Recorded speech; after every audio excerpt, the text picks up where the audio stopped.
નમસ્કાર દર્શક મિત્રો, હું શીતલ મહેતા ન્યૂઝ ઓફ કચ્છમાં આપનું સ્વાગત છે। જોઈએ આજના સમાચાર। हर सफर की पहली पसंद 70+ kilometre mileage 2100 cash discount KD auto Bhuj. Vithon Ishwar આશ્રમમાં ગુરુ પૂર્ણિમા મહોત્સવની ધામધૂમપૂર્વક ઉજવણી।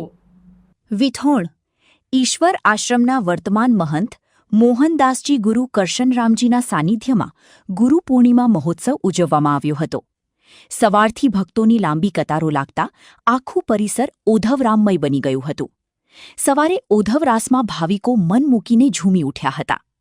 દાતાઓનું મોહનદાસ બાપુના હસ્તે બહુમાન કરાયું હતું।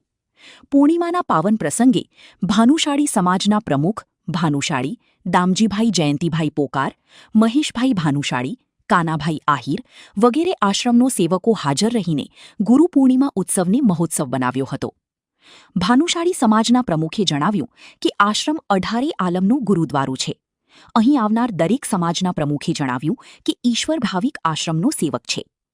મોહનદાસ બાપુએ ધર્મ સંદેશો આશીર્વાદ આપતા જણાવ્યું કે સનાતન ધર્મમાં જાગૃતિ લાવવા ઓધવરામજીએ પોતાનું જીવન સમર્પિત કર્યું છે અને આશ્રમના ગુરુજનોએ ઈશ્વર આશ્રમની પરંપરા જાળવી રાખી છે। તેમણે સૌના કલ્યાણ માટે આશીર્વાદ આપ્યા હતા। આ વાંઢાય ઈશ્વર આશ્રમ એ 18 આલમનો દ્વારો છે। 18 આલમનો દ્વારો એટલા માટે છે કે વાંઢાયની અંદર 9 પેઢીઓ થઈ ગઈ। 9 પેઢીમાં સર્વપ્રથમ પહેલા સ્થાપક ગુરુ થઈ ગયા, જેનું નામ વ્યારી સાહેબ। તો વ્યારી સાહેબ દરબાર સમાજમાંથી આવ્યા। પછી એમના શિષ્ય ક્ષેમસાગરજી મહારાજ થયા, તો એ ગઢવી સમાજમાંથી આવ્યા। એમના શિષ્ય ઈશ્વરરામજી મહારાજ થયા, તો એ ભાનુશાલી સમાજમાંથી આવ્યા। એમના શિષ્ય લાલરામજી મહારાજ થયા, તો એ પાટીદાર કુળમાંથી આવ્યા। એમના શિષ્ય ઓધવરામજી મહારાજ થયા, તો એ ભાનુશાલી કુળમાંથી આવ્યા। એમના શિષ્ય દયારામ ને વાલરામ થયા, તો એ લુહાણા કુળમાંથી આવ્યા। એમના શિષ્ય શાંતિરામજી થયા, એ પાટીદાર કુળમાંથી આવ્યા। એમના શિષ્ય કરશનરામજી થયા, તો એ મિસ્ત્રી કુળમાંથી આવ્યા। એટલા માટે આ વાંઢાય 18 આલમની ગાદી એટલા માટે કહેવામાં આવે છે કે દરેક સમાજમાંથી ચેતનાઓ જાગી અને જાગીને આ વાંઢાયને તપાવ્યું છે। એટલા માટે આ વાંઢાય 18 આલમનો દ્વારો છે અને 18 આલમનો દ્વારો છે ને 9 મહાપુરુષો અહીં તપસ્યા કરી ગયા। એટલા માટે આ લોકો ગુરુ પૂર્ણિમાના ગુરુદ્વારે આવે છે। કચ્છની અંદર આશ્રમ અનંત જોવા મળશે, પણ ગુરુદ્વારો એક જ છે, એનું નામ છે ઈશ્વર આશ્રમ ગુરુદ્વારો।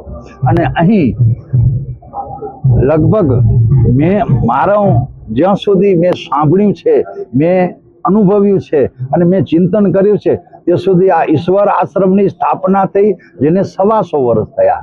પણ એનાથી પહેલા ઈશ્વરરામજી મહારાજે અહીં સ્થાપિત થયા। એમનાથી પહેલા આપણો જૂનો દ્વારો કહેવાય, અત્યારે જ્યાં માતાજીનું મંદિર છે એ ત્યાં 3 પેઢી પહેલા થઈ ગઈ। એટલે આ વાંઢાય લગભગ 250 વર્ષથી ચાલતી પરંપરા છે અને 250 વર્ષથી અહીં 18 આલમ આવે છે ને આજે પણ આપે 18 આલમના દર્શન બધાએ કર્યા હશે શિષ્ય વૃંદોએ। એટલે આ 18 આલમનો દ્વારો હતો, છે અને એ કાયમ રહેવાનો છે અને અહીં 18 આલમને આવકાર મળતો હતો અને મળી રહ્યો છે અને ભવિષ્યમાં પણ હંમેશા 18 આલમને આ દ્વારાની અંદર આવકાર મળતો રહેશે, એવી હું ગુરુ મહારાજ પાસે પ્રાર્થના કરું।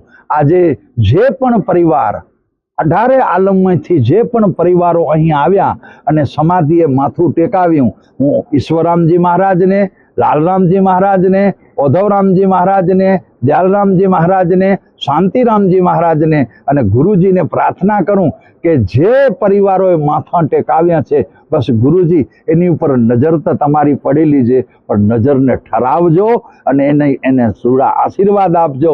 એમના જીવનની અંદર કર્મ ઘાટની અંદર કોઈ પણ દુઃખ હોય, વ્યવહાર ઘાટની અંદર કોઈ પણ દુઃખ હોય કે આધ્યાત્મિક ઘાટની અંદર માથા મારતા હોય તો એને દિશા મળે, એવી જ આ ગુરુ પૂર્ણિમા નિમિત્તે આ ગુરુ પરંપરા હરિહર સંપ્રદાય તરફથી સર્વ શિષ્ય વૃંદોને અને કચ્છની ધરાને મારા ખૂબ ખૂબ સાધુવાદ સાધુવાદ સાધુવાદ। દર્શક મિત્રો, આજે તારીખ 30 જુલાઈ 2026 આ હતા આજના સમાચાર.